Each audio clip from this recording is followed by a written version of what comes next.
If you've never previously crossed paths with the world of bodybuilding before, you'd be excused for thinking it's a bit odd. It sits on this weird Venn diagram of performance art, fitness, and body dysmorphia.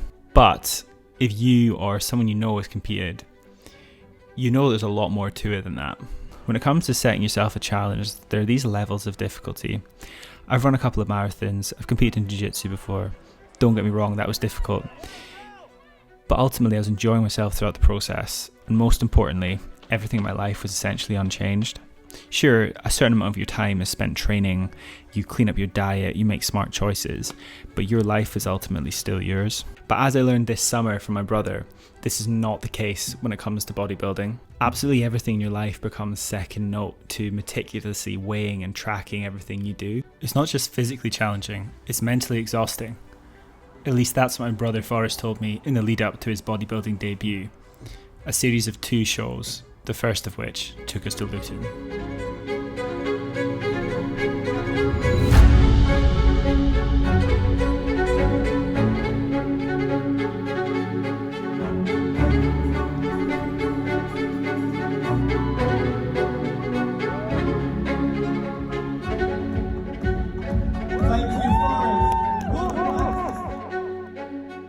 So for the uninitiated, bodybuilding is judged in 2 rounds.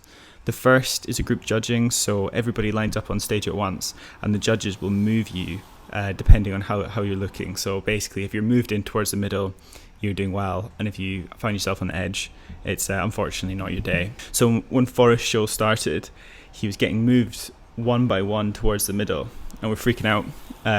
It feels like everything's about to come true. And then it's like a switch got flipped. And all of a sudden, he finds himself right on the edge. It was like a bad dream. 6 months of near perfect dieting, training, not a single missed session. And he didn't even get to place in the top 5.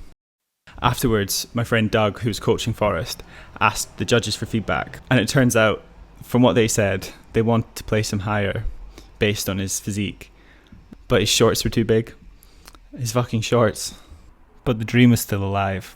Forrest had one more show to go, and for this we had new shorts, a new city, and a new fucking mission: win.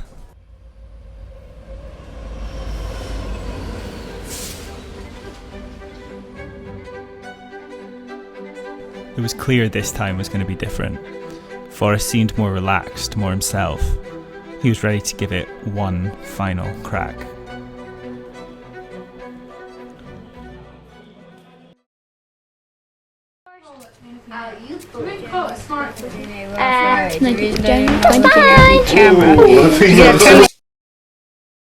And he hit it out the park.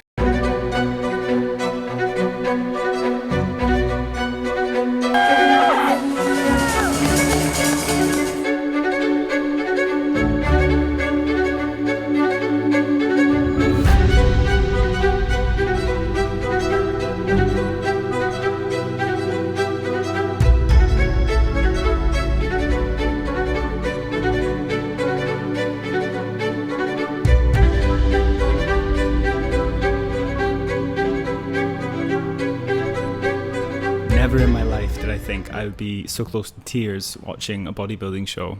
But something about watching someone you love take on such a massive challenge, put absolutely everything into it, then come up short, only to come back for redemption. It's the perfect hero's journey. It really is. It's the perfect hero's journey played out in the weird, weird world of bodybuilding.